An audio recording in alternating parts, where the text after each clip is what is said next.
wabarakatuh. Perkenalkan, nama saya Krisna Aprilia, jurusan Analis Kesehatan atau Teknologi Laboratorium Medik. Di sini saya adalah salah satu murid SMK Kesehatan Donohudan yang berada di luar Pulau Jawa, tepatnya di Nusa Tenggara Barat, Lombok. Di sini saya akan membacakan beberapa testimoni dari teman-teman saya jurusan Analis Kesehatan atau Teknologi Laboratorium Medik. Di sini ada Agustina. Dia bilang enak banget, boleh dandan tapi nggak boleh berlebihan ya. Terus gurunya enak-enak, kalau sama kelas TLM enak banget intinya. Wah, berarti ini gurunya akrab-akrab banget ya sama kelas teknologi laboratorium medik. Jadi bisa tahu krim-krim berbahaya seperti apa. Ini buat kamu yang suka pakai krim-krim aneh yang belum diuji oleh BPOM, hati-hati ya. Terus kemudian ada Ajeng. Ajeng bilang awalnya nggak suka gara-gara harus bertatap muka sama darah, feses, urin maupun dahak atau sputum. Tapi semenjak banyak ketemu teman-teman, terus have fun, ditambah setelah PKL gelombang 1, makin seneng karena dapat gebetan cek-cek. Terus yang paling seru itu pas sampling ngambil darah, kayak ada keputusan tersendiri dan kamu harus yakin dengan keputusan kamu sendiri. Oke, next di sini ada Devina. Dia bilang kalau masuk jurusan TLM itu enak, bisa belajar banyak, bisa ngerti penyakit yang diderita orang lain, dan bisa belajar sel-sel darah, tapi materinya juga banyak. Oke, next. Kemudian ada Erviana bilang suka dukanya ada, alhamdulillah dapat teman yang solid.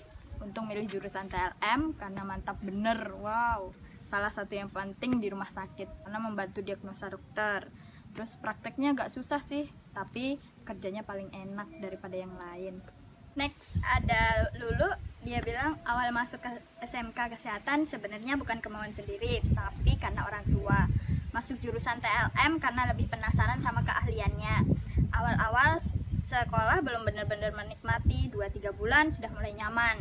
Apalagi teman-temannya sama guru-gurunya asik banget. Kalau sekarang tambah besar usia, tambah asik, kayak ada suka dukanya gitu.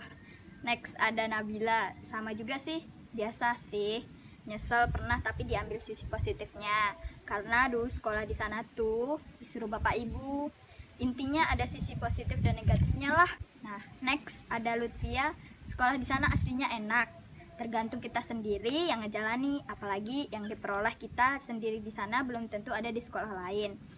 Terus banyak pengalaman baru, tambah pengetahuan. Next ada Vanessa. Jujur awalnya nggak seneng masuk jurusan TLM karena nggak ngerti TLM itu apa, terus kerjanya bagian apa. Jadi awal-awal ragu masuk karena nggak ngerti asal usulnya. Tapi seiring berjalannya waktu jadi tahu tentang TLM, terus bisa nyuntik juga. Jadinya sekarang seneng dan nyaman masuk jurusan TLM. Davina, dia bilang bisa mengetahui macam-macam darah, terus cara mengambil darah, ada ilmu manajemennya juga, dan bisa tahu cara memakai mikroskop. Guru-gurunya juga enak, gak terlalu galak. Kalaupun gurunya galak, dia mungkin ingin kita dalam pembelajaran serius, tidak bercanda, dan masih ada pembelajaran yang lain yang belum diajarkan oleh guru. Itu dia beberapa pendapat atau pengalaman dari siswa-siswa jurusan Teknologi Laboratorium Medik. Dari beberapa pendapat, banyak yang awalnya masih ragu dan gak yakin karena gak tahu kerjanya di bagian apa dan gimana. Seiring berjalannya waktu pasti mereka tahu gimana kerjanya apa, terus di mana. Cukup sekian dari saya. Wassalamualaikum